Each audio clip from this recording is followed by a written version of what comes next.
रुख करते हैं छत्तीसगढ़ की खबरों का, जहां पर दिल्ली में आयोजित इन्वेस्टर कनेक्ट कार्यक्रम में मुख्यमंत्री विष्णुदेव साय शामिल हुए।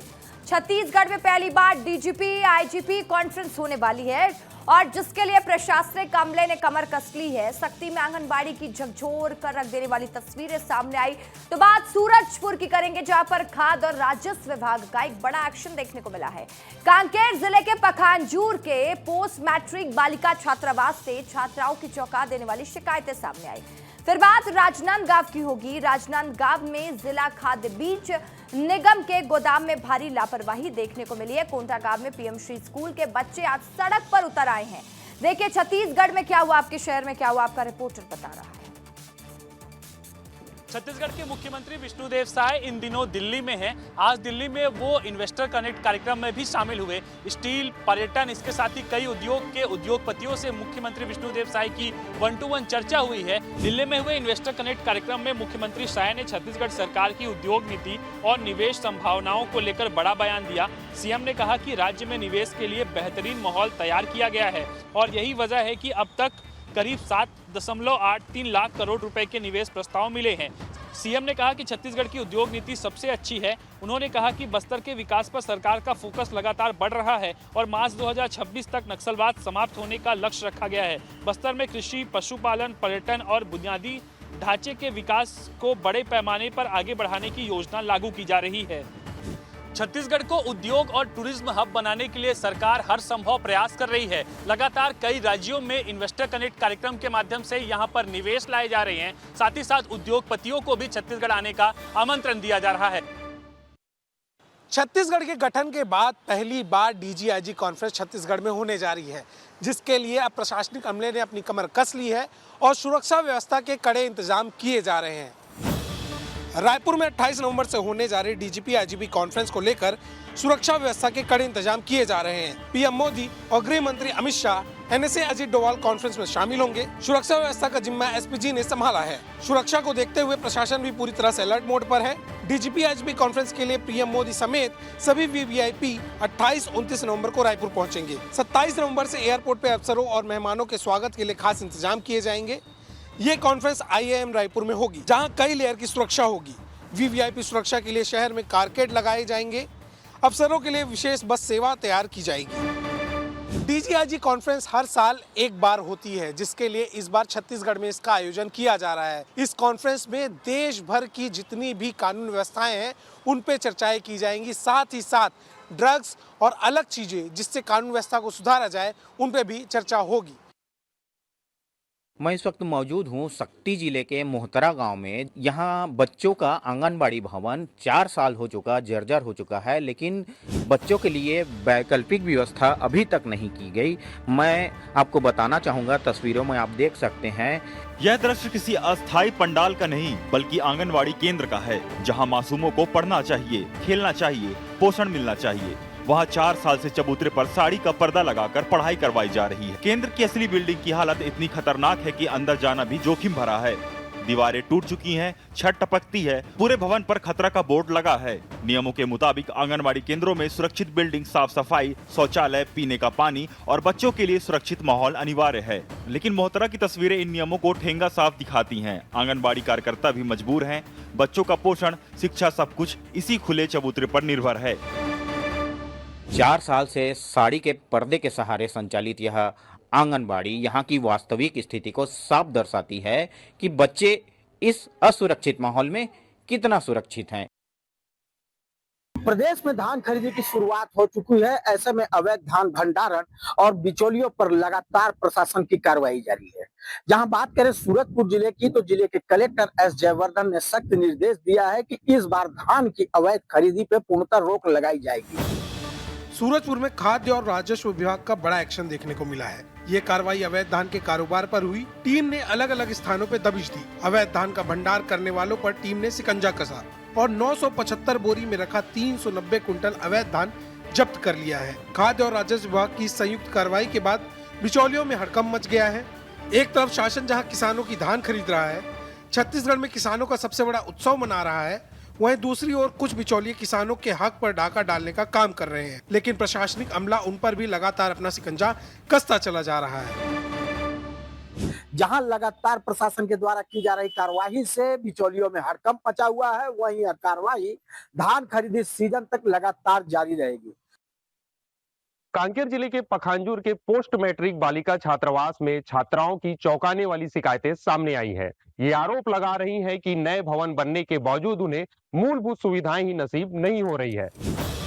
पखांजूर के इस छात्रावास में रहने वाली करीब 64 छात्राएं महीनों से जमीन पर सोने को मजबूर हैं। उनका कहना है कि वहां ना तो बिस्तर है, ना गद्दा और ना ही बेडशीट। यह छात्रावास है जहां सरकार ने करोड़ों रुपए खर्च करके नया भवन तैयार किया था, लेकिन छात्राओं की दैनिक जरूरतें अभी तक पूरी नहीं हुई है। छात्राओं का आरोप है कि शिकायत करने पर भी उन्हें पहले पैसा देने कहा जाता है, तभी बेहतर सुविधाएं दी जाती है। एक तरह की यहाँ उगाई है। सेहत की दृष्टि से एक और समस्या सैनिटरी पैड की कमी भी है।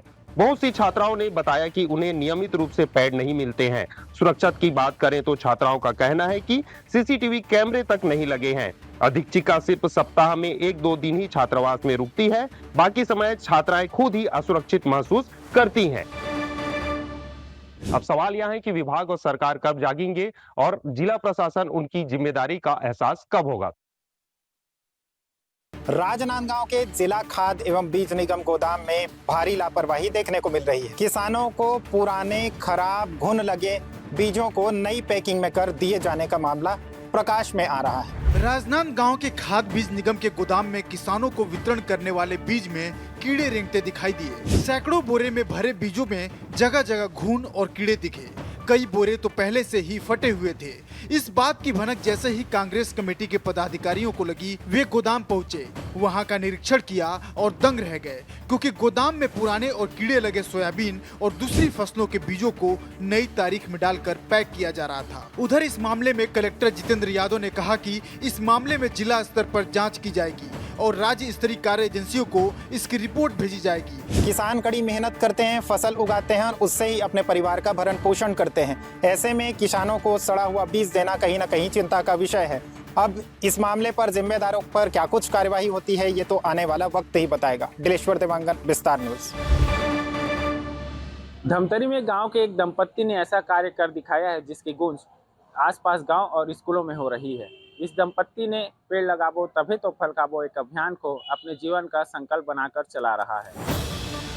धमतरी जिले के भैंसमुंडी गांव में रहने वाले एक शासकीय सेवक दंपत्ति ने अपने कर्म और सेवा भाव से पूरे क्षेत्र में असाधारण मिसाल पेश की है। गांव के निवासी तुमन चंद साहू और उनकी पत्नी रंजीता साहू ने अपने निजी खेत में लगभग 1100 पेड़ लगाए। खास बात यह है कि ये पेड़ न सिर्फ उनके खेत की शोभा बढ़ाते हैं, बल्कि हजारों बच्चों के चेहरे पर मुस्कान भी लाते हैं। ये दंपत्ति अपने पेड़ों से निकले फलों को बाजार में बेचने के बजाय नजदीकी स्कूलों के बच्चों को बिल्कुल मुफ्त बांटते हैं। दंपत्ति का ये प्रयास बच्चों में पर्यावरण के प्रति जागरूकता लाने के लिए होता है। फल वितरण के दौरान यह दंपत्ति बच्चों को फल लगाने, पर्यावरण बचाने और प्रकृति का सम्मान करने का संदेश भी देते हैं।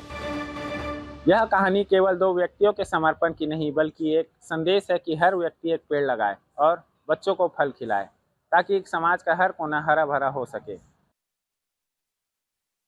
PM Shri school Kondagaon Mahatma Gandhi ward का यह प्रांगण है, यह ग्राउंड है जहां पर अभी नए न्यायालय भवन का निर्माण कार्य शुरू हो चुका है। उनकी मांग है कि इस नया न्यायालय भवन का निर्माण कहीं अन्यत्र कराया जाए। आज इन्हीं मांगों को लेकर बच्चे सड़क पर उतर आए और कलेक्ट्रेट कार्यालय के गेट के सामने धरने पर बैठ गए। कोंडागांव के पीएम श्री स्कूल में उस वक्त माहौल गर्म हो गया जब सैकड़ों छात्र छात्राएं स्कूल परिसर से बाहर निकलकर सड़क पर बैठ गए। बच्चों का कहना है कि स्कूल का मैदान उनकी पढ़ाई लिखाई और खेल कूद के लिए है। यहाँ न्यायालय भवन बनना उनके भविष्य पर असर डालेगा। छात्रों ने नारेबाजी कर भवन न बनाने की अपील की है। बच्चों का कहना है कि अगर यहाँ सरकारी भवन बना दिया गया तो उन्हें खेल कूद व अन्य गतिविधियों के लिए जगह नहीं बचेगी। बच्चों का यह आंदोलन धीरे धीरे स्थानीय लोगों का भी समर्थन प्राप्त करता दिखा। अभिभावकों ने भी प्रशासन से अनुरोध किया है कि स्कूल परिसर की जगह किसी अन्य स्थान पर न्यायालय भवन बनाया जाए। की मांग है कि न्यायालय भवन को कहीं और शिफ्ट किया जाए और यह प्लेग्राउंड उनके खेलने और अन्य गतिविधियों के लिए छोड़ दिया जाए। हालांकि अब आगे इस मामले में प्रशासन किस प्रकार की कार्रवाई करता है, किस प्रकार का निर्णय लेता है, यह देखने वाली बात होगी। दिल को छू लेने वाली तस्वीर सामने आई है, जहां एक कलेक्टर ने अपने कामकाज के बीच ममता की मिसाल पेश की है। दरअसल कलेक्टर एक आदिवासी ब्लॉक में पहुंची थी, जहां स्कूल में न सिर्फ बच्चों को पढ़ाया बालोद जिले की कलेक्टर दिव्या उमेश मिश्रा आज आदिवासी ब्लॉक के गुदुम गांव के सरकारी स्कूल के निरीक्षण पर पहुंची, लेकिन निरीक्षण के बीच जो दृश्य देखने को मिला उसने सभी का दिल जीत लिया। जैसे ही कलेक्टर कक्षा में पहुंची, बच्चों से बातचीत शुरू की और उनकी पढ़ाई का स्तर जाना। इस दौरान एक छात्रा के खुले बाल देखकर कलेक्टर ने खुद उसे प्यार से रिबन बांधा। बच्चों से उनका अपनापन साफ झलक रहा था। निरीक्षण के बाद कलेक्टर ने सिर्फ औपचारिकता नहीं निभाई, बल्कि कुछ देर के लिए शिक्षक की भूमिका भी निभाई। उन्होंने बच्चों को गणित और सामान्य ज्ञान के सवाल पूछकर पढ़ाया, जिससे बच्चों में काफी उत्साह देखने को मिला। कलेक्टर की ये तस्वीर प्रशासनिक शक्ति के साथ साथ संवेदनशील दिल की तस्वीर को भी दर्शाता है। वीडियो जर्नलिस्ट खेम रजावड़े के साथ मैं सुरभि वर्मा, विस्तार न्यूज।